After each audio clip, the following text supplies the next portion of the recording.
Ghaziabad Hindon airbase में drone show का उद्घाटन रक्षा मंत्री राजनाथ सिंह ने किया। हिंडन एयरबेस पर शुरू हुआ ड्रोन शो। 75 से ज्यादा ड्रोन स्टार्टअप की भागीदारी।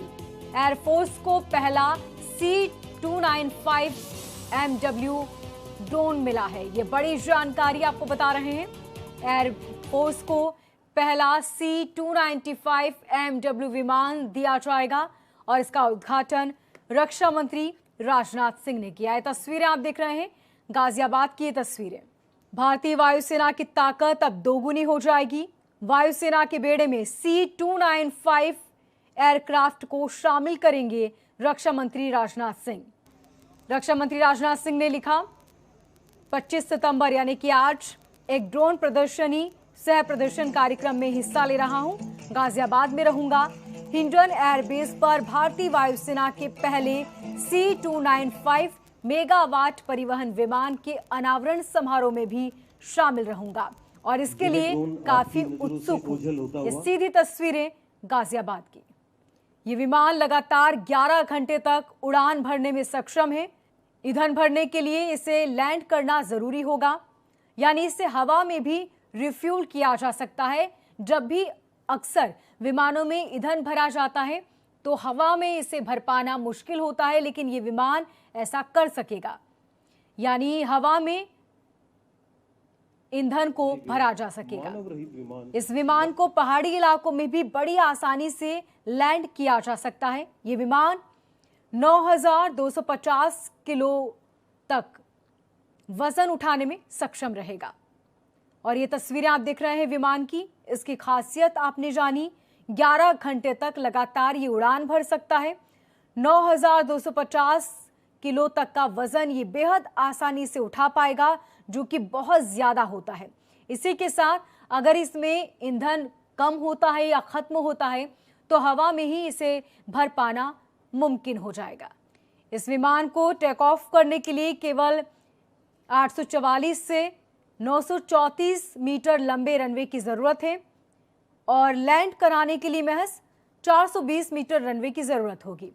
इस विमान में हाई पॉइंट्स भी रखे गए हैं और इसकी वजह से इसमें हथियार लगाने की अलग अलग जगह भी मौजूद होगी। इस विमान में 2 इंजन लगाए गए हैं, जिसकी मदद से 482 किलोमीटर प्रति घंटे की रफ्तार से उड़ान भरी जा सकती है। दोनों इंजन की मदद से 30,000 फीट की ऊंचाई पर इसे उड़ाया जा सकता है। तो इस विमान की खासियत आपने जानी।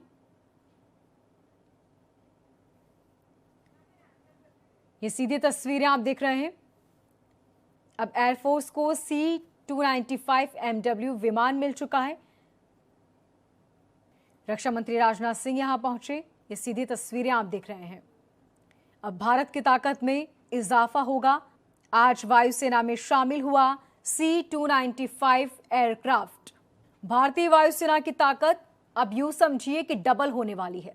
आज वायुसेना का पहला C-295 ट्रांसपोर्ट एयरक्राफ्ट औपचारिक तौर पर वायुसेना में शामिल कर लिया जाएगा।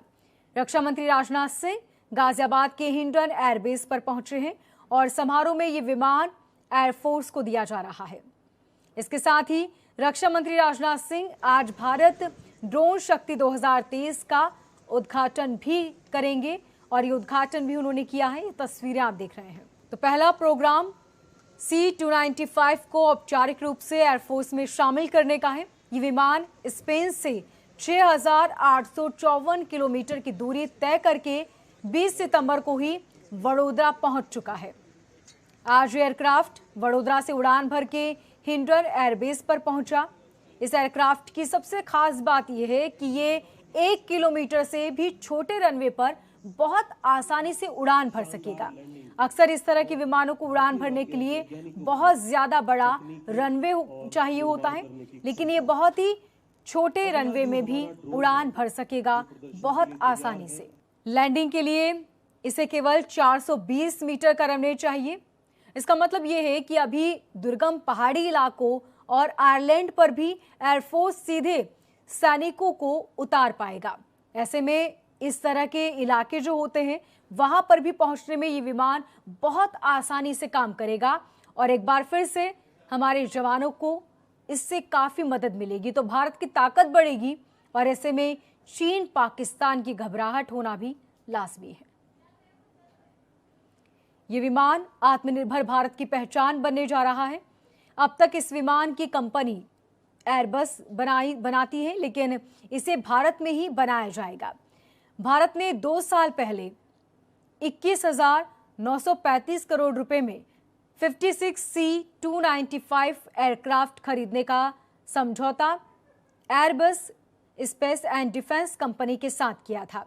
इसमें 16 विमान स्पेन में आने थे, जबकि 17 का खुद देश बनाने वाला था भारत देश। और इस विमान को भारत में बनाने के लिए एयरबस और टाटा के बीच डील हो चुकी है। तो C-295 को लेकर कुछ खासियत, जरूरी पॉइंट्स आपको बता दें। Airbus space and defence company 16 विमान बनाएगी। 40 विमान टाटा और एयरबस मिलकर बनाएंगे। ये सीधी तस्वीरें आप देख रहे हैं गाजियाबाद के हिंडन एयरबेस की।